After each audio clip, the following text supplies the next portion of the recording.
Well I have been a huge SRK fan since जब से मैंने उनकी फिल्म डॉन 2 को थिएटर में देखा था। और इसलिए अभी कुछ दिन पहले जब किंग का डेट अनाउंसमेंट हुआ कि वो इस दिन मतलब 24 दिसंबर 2026 को थिएटर में रिलीज होने वाली है, then I was excited as hell. अब हाँ, मैं जानता हूँ कि किंग के रिलीज होने के बस एक हफ्ते पहले रिलीज हो रही है वर्ल्ड की बिगेस्ट फिल्म एवेंजर्स डूम्सडे। और हाँ, मैं भी ये जानता हूँ कि एवेंजर्स डूम्सडे के सामने किंग कोई भी चांस स्टैंड नहीं करती है कि वो बॉक्स ऑफिस पे एवेंजर्स डूम्सडे को हरा दे। और कई लोग ये कह रहे हैं कि ऐसा भी हो सकता है कि इस चीज़ को एज ए अपॉर्चुनिटी यूज़ किया जा रहा है ताकि किंग की बज़ और उसकी हाइप को और ज़्यादा बढ़ाया जा सके।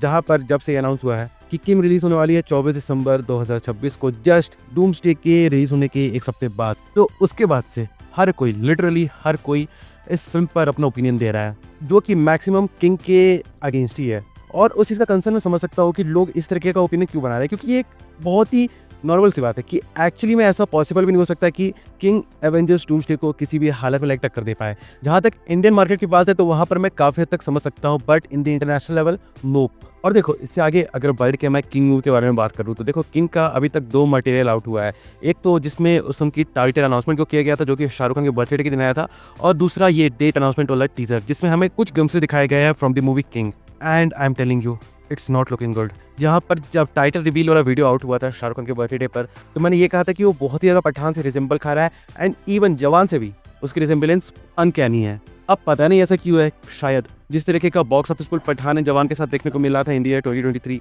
शायद उस तरीके के पुल को वापस से थिएटर में खींचने के लिए शाहरुख खान इस बार कोई भी रिस्क नहीं लेना चाहते हैं, जिस तरीके का रिस्क उन्होंने राजकुमार हिरानी के साथ अपनी फिल्म डंकी में लिया था। He wants to follow the same pattern, he wants to follow the same template, जो कि एक बॉक्स ऑफिस गारंटी दे। और देखा जाए तो इस मूवी में वो अपनी बेटी सुहाना खान को भी लॉन्च कर रहे हैं, तो वो बिल्कुल भी किसी तरीके का रिस्क नहीं लेना चाहते किसी भी चीज़ को लेकर, और इस फिल्म के साथ वो एक्सपेरिमेंट करेंगे ये तो बिल्कुल भी नहीं लगता है। इसलिए अगर लोग कह रहे हैं कि ये भी अगेन एक रूटीन एक्शन मसाला फिल्म होने वाली है फ्रॉम द बॉलीवुड, तो वो कोई गलत बात नहीं है। अब एट दी एंड जो चीज़ इस फिल्म को केवल बचा सकती है वो है इसकी स्क्रिप्टिंग, और दूसरा इस फिल्म का एक्शन सीक्वेंसेस, क्योंकि सबसे पहली बात, इस फिल्म की कहानी को लिखा है सुलराय घोष ने, इसलिए फिल्म में हमें थ्रिल और मिस्ट्री वाले मूवमेंट्स देखने को मिल सकते हैं। इस चीज़ के बहुत हाई चांसेस है। एंड उसके बाद इस फिल्म में हमें greater level of action sequences भी देखने को मिलेंगे। इस चीज़ के भी हाई चांसेस है because of Siddharth Anand. Even though इनकी पिछली फिल्म फाइटर बॉक्स ऑफिस पे कुछ बहुत ज़्यादा कमाल नहीं दिखा पाई थी, बट स्टिल मेरे पर्सपेक्टिव में it was a good film. But ले देकर बात वहीं पे आ जा रही है कि एवेंजर्स डूम्सडे के साथ क्लैश करना ये किसी भी तरीके का कोई फेयर डिसीजन नहीं हो सकता है। It's just a suicide mission. अब चलो, मैं तो हर मूवी को देखता हूँ, तो मैं तो एवेंजर्स डूम्सडे के लिए एक्साइटेड हूँ एंड किंग के लिए भी एक्साइटेड हूँ। लेकिन इस बार लोगों को समझना होगा, जो लोग ये सोच रहे थे कि मार्वल का जो रिसेंट ट्रैक मूवीज़ को लेके वो कुछ खास रहा नहीं है, एंड हाँ, ये बात कई हद तक सही साबित होती है। लाइक फॉर एग्जाम्पल, आप एंटमैन की तीसरी मूवी को देख लो, या फिर थॉर की चौथी मूवी को देख लो, या फिर अभी इन्होंने जो न्यू एवेंजर्स के नाम पे थंडरबोल्ट्स को लॉन्च किया था, आप उस मूवी का भी पुल देख लो। किसी भी मूवी ने इस तरह का कलेक्शन नहीं निकाला था जिस तरह का कलेक्शन एक टाइम पे मार्वल की ऑलमोस्ट सारी मूवीज निकाला करती थी। बट हमें ये चीज़ भी नहीं भूलना है कि Marvel knows how to play on nostalgia, जिसका एक बहुत बड़ा एग्जांपल है स्पाइडरमैन नो वे होम। मतलब लिटरली आज के वक्त पे अगर मैं अकेले बैठ के इस मूवी को देखना स्टार्ट करूंगा तो मूवी उस तरीके की फीलिंग को नहीं देगी। मतलब वो मूवी मुझे उस तरीके से हिट नहीं करेगी जिस तरीके से इस मूवी ने थिएटर में हिट किया था। क्योंकि अगर आप उस मूवी को देखोगे एंड जब एंट्री होती है Andrew Garfield and Toby Maguire के स्पाइडरमैन की, तो ऑडियंस पागल हो गई थी। बट ये सेम रिएक्शन आपको अपने घर के कंफर्ट में बैठते हुए देखने को नहीं मिलेगा। And same goes for Avengers doomsday. Avengers doomsday nostalgia पे इतना भारी खेलने वाली है जब हमें देखने को मिलेंगे captain America, Thor and iron man, मतलब डूम्सडे, आरडीजे एज डूम्सडे, दी होली ट्रिनिटी वापस से एक बार फिर से बड़े स्क्रीन पे। तो केवल उस मूवमेंट को विटनेस करने के लिए लोग थिएटर में जाएंगे। And I am damn sure कि ये फिल्म खराब तो नहीं निकलने वाली है इस चीज़ के पर्सपेक्टिव से कि ये थिएटर में ऑडियंस को फुल मजा देगी। लाइक इस फिल्म को आप एंड गेम पार्ट 2 समझ सकते हो। जिस तरीके से एवेंजर्स इन्फिनिटी वॉर में डॉक्टर स्ट्रेंज ने थैनोस को टाइम स्टोन देने के बाद कहा था we are in the endgame now, तो मुझे नहीं लगता कि इस चीज़ को उस वक्त सीरियसली लिया गया था। क्योंकि अब मतलब एवेंजर्स डूम्सडे के साथ हम कह सकते हैं कि we are in the endgame now.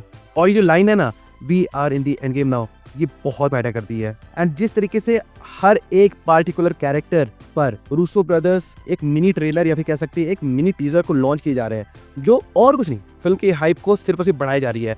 मतलब the box office will blast on 18 दिसंबर 2026। और आज तक जिस तरीके का रिकॉर्ड हम सोच रहे आ रहे थे कि बॉक्स ऑफिस पे कोई भी फिल्म कितना ही कमा सकती है, 1 billion, 1.5 billion, 2 billion, 2.5 billion, may be doomsday is gonna crush all those records, क्योंकि इस फिल्म के पास वो पोटेंशियल है।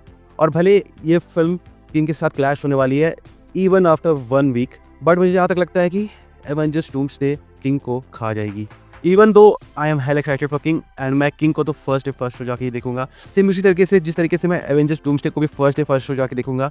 But I think the message is clear, Avengers Doomsday is already a winner in this case. अब देखो, ये मैं किसी भी तरीके की हेटरेट को निकालने के लिए नहीं कह रहा हूँ। फॉर एग्जाम्पल, अगर अभी के टाइम पे हम देखें तो हम मान सकते हैं कि Shahrukh Khan is definitely the biggest superstar in Indian cinema. हाँ, अभी भी करोड़ में आगे कई लोग बोल सकते हैं कि प्रभास बहुत बड़ा सुपरस्टार है, रामचरण बहुत बड़े सुपरस्टार है, किसी का भी नाम ले लो, बट फॉर नाउ फैक्ट सही कहते हैं कि Shahrukh Khan is Indeed the biggest Indian superstar right now.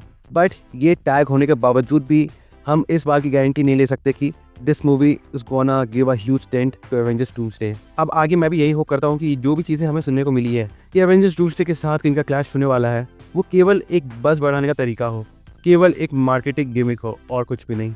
Otherwise एक ऐसी फिल्म के साथ अपनी फिल्म का क्लैश करना, क्योंकि ऑलरेडी अपने अनाउंसमेंट के साथ ही सबसे बड़ी विनर बन गई थी। एंड जिस मूवी में शाहरुख खान अपनी बेटी सुहाना खान को लॉन्च करना जा रहे हैं, उस मूवी का तो क्लैश डूम्सडे के साथ ना हो, वो में भी ज़्यादा बेहतर होगा।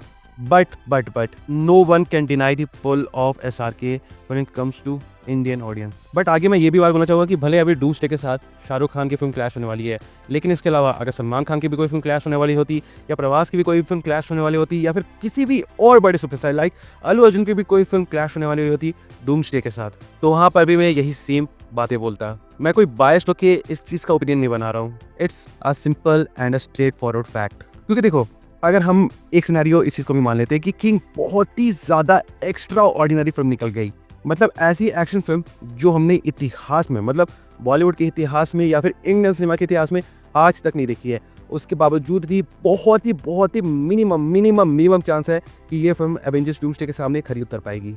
और उससे भी बड़ी बात, अभी तक यही सुनने को मिला है कि इस समय शाहरुख खान का एक एक्सटेंडेड कैमियो या फिर हम कह सकते हैं फुल फ्लेजेड रोल हमें देखने को नहीं मिलने वाला है। ये फिल्म केवल सुहाना खान को लॉन्च करने के लिए बनाई गई है। भले इस फिल्म को प्रमोट शाहरुख खान के नाम पे ही किया जा रहा है, जो कि बहुत ही ऑब्वियस सी बात है, वरना कौन सुहाना खान के नाम पे किसी फिल्म को देखने के लिए आएगा, पहले उस फिल्म का बजट कितना भी ज़्यादा क्यों ना हो। लेकिन अगर फिल्म रिलीज होगी, फिल्म अच्छी भी निकल गई, उसके बावजूद फिल्म में शाहरुख खान का रोल उतना ना हो जितना ऑडियंस देखना चाहेगी, देन मैं ये फॉर श्योर कह सकता हूँ कि this thing is gonna affect king in a very negative way. बाकी अब देखते हैं, अगर ये डिसीजन फाइनल है तो चलिए हम देख ही लेंगे कि जब ये दोनों फिल्में रिलीज होती है तो किस तरीके का रिएक्शन हमें देखने को मिलने वाला है दोनों फिल्म के लिए इंडिया में कम से कम।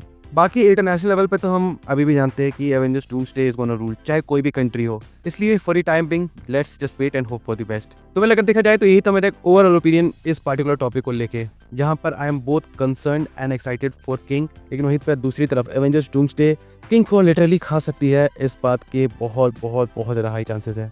बट फिर भी चलो, ये जो भी बातें मैंने इस वीडियो में कही है वो तो फिर से मेरा अपना एक पर्सनल ओपिनियन है। अगर इस बारे में आपका भी कुछ सोचना है या फिर लाइक आप भी कुछ कहना चाहते हो तो डेफिनेटली से अपने व्यूज़ को कमेंट सेक्शन में लिख के जरूर से बताना।